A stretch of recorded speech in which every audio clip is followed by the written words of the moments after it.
Due to the Nintendo Switch's nature of being both a handheld device and a home console, this opens the Switch up for a ton of accessories. Switch accessories have been absolutely overwhelming the market nowadays, with so many of them doing similar things with only slight tweaks between different models. It can get really hard really fast to know what you're looking for. So today I'm going to try and narrow it down to show you guys what I think 7 of the absolute best Nintendo Switch accessories are. Now, obviously I haven't reviewed every accessory. I don't even have every accessory. I don't think anyone does. So if there are any that I didn't review in this video, let me know in the comments below. With that out of the way, let's get started. I love my Switch a ton, however I have a personal vendetta against screen protectors. I know it's bad, I just cannot stand the looks of them. So when in portable mode, I need to make sure my Switch is safe.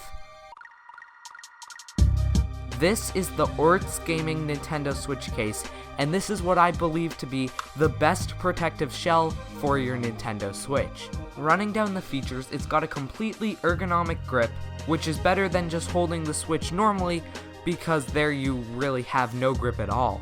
It's also got holes for all the ports and fans, which means your Switch will always be properly ventilated and safe inside this case. On the back, it also has slots for 5 different game cartridges, and a little flap too to keep even those safe. My one gripe with this controller is honestly quite a small one. On the package, it advertises this little flap thing as a kickstand, and I could see how that works. If you prop it up, it does stay relatively still, and it functions as a kickstand. However, I can see no possible situation where you would even need this as a kickstand, because while you're using this case, you can't remove the Joycons. So you'd have to take the Switch out of the case, take off the Joycons, put the Switch back in the case without the Joycons, and then use it. It just doesn't make sense. Moving from a protective case to one of more functionality. This is the Nyko battery pack for your Nintendo Switch, and let me just say, this is something I didn't think I needed, but now that I have it, I'm so glad that I do. Personally, I didn't used to use the Switch outside of the dock that much. It just seemed unpractical because, it only has a 3-hour battery life anyway. Unless I was going on a long trip, it stayed in the dock. But after getting this battery pack, I take my Switch everywhere. This combined with the Ortz case give your Switch the perfect amount of protection, and then immediately pop on the Nyko battery pack and charge your Switch back up to nearly double its battery life. Best thing about it too is that this case uses USB-C, the same charging cable as the Nintendo Switch, so there's no need to carry around separate cables. There's even a USB-C cable included, so you have the one you use for your Switch and the one included. It's really just awesome. Moving on to another battery-powered accessory by Nyko, this is the Clip Grip Power. Definitely the inferior between the two Nyko accessories, it's still not that bad. I call this thing the Transformer because, well, you'll see. So anyway, starting this off, you slide the 2 Joy-Cons into these little slots, and immediately you'll notice this back thing. It's incredibly bulky and honestly makes the controller just feel weird, like your fingers go up against it. However, that's not really supposed to be there. If you slide it out and connect it to the top, bam, you've immediately got a place to put your phone, which is awesome because this can also charge another device. You can see it's got a USB port at the top, so the battery that's inside of this controller can charge not only your Joy-Cons while you're playing, but also something else like your phone, all running off the battery that's inside this controller, and somehow it's not even that heavy. I've never even run out of battery life in this thing. It's just so good. Last but not least, you can slide off this front cover for 7 different cartridge slots. By far the worst thing about this controller though is, well, its charging cable. I haven't really had to charge this thing yet, but when I do, I already know it's going to be a pain because it does not use USB-C. I do not claim to be the most electronically knowledgeable guy, but I don't know, if they used USB-C for a battery pack for the Switch, why can't they use it for a battery-powered controller? It just, I don't know, it's annoying to have to carry around another cable with you everywhere, at least if you want to charge this thing on the go. It's just all in all a pain, and I would have loved to see a USB-C port there instead of whatever this is. I really don't even know. Moving from a controller that fits 2 Joy-Cons to one that fits only a singular Joy-Con. This is the Yontex single Joy-Con grips, and these things make playing single Joy-Con play actually bearable. For someone with relatively large hands like myself, playing with just one Joy-Con is an absolute pain. It hurts, it's not fun. However, with the Yontex grips, they work perfectly, and ordering one of these gives you a pair, and you can choose different colors too. The red and blue ones match perfectly with the red and blue Joy-Cons. It really just looks great. Taking the Joy-Cons in and out is a breeze, and it even has bumpers for the Joy-Con bumpers, so it works perfectly fine. The one bad thing is that it's relatively hard to hit the actual bumper on the Joy-Con, which you do need for some games, like if you're playing single Joy-Con arms, but that's just such a specific situation that it's not really a huge deal.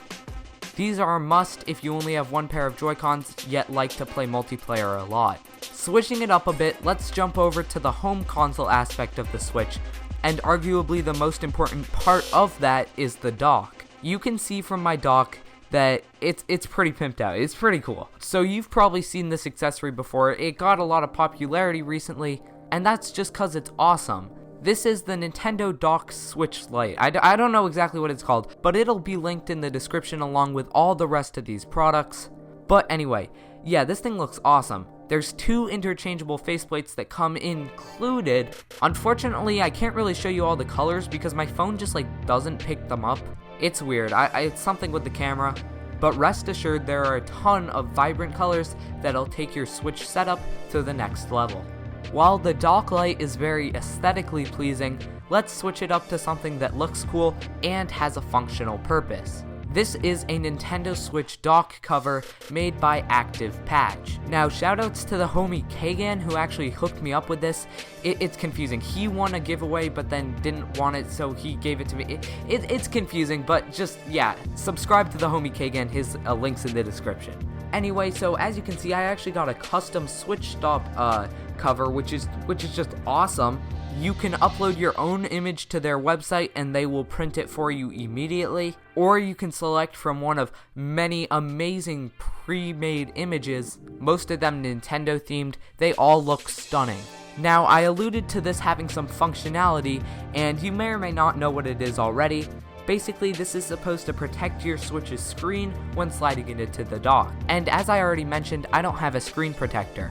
So this is definitely useful. Even though my Switch screen wasn't getting scratched by the dock, it just feels so much better sliding it in with this thing than sliding in the screen against that plastic. So far, we've reviewed the Ortz gaming case, the Nyko battery pack, the Nyko clip grip controller, the Yontex Joy-Con blue and red, the Nintendo Switch dock Lite, and Active Patch's dock covers.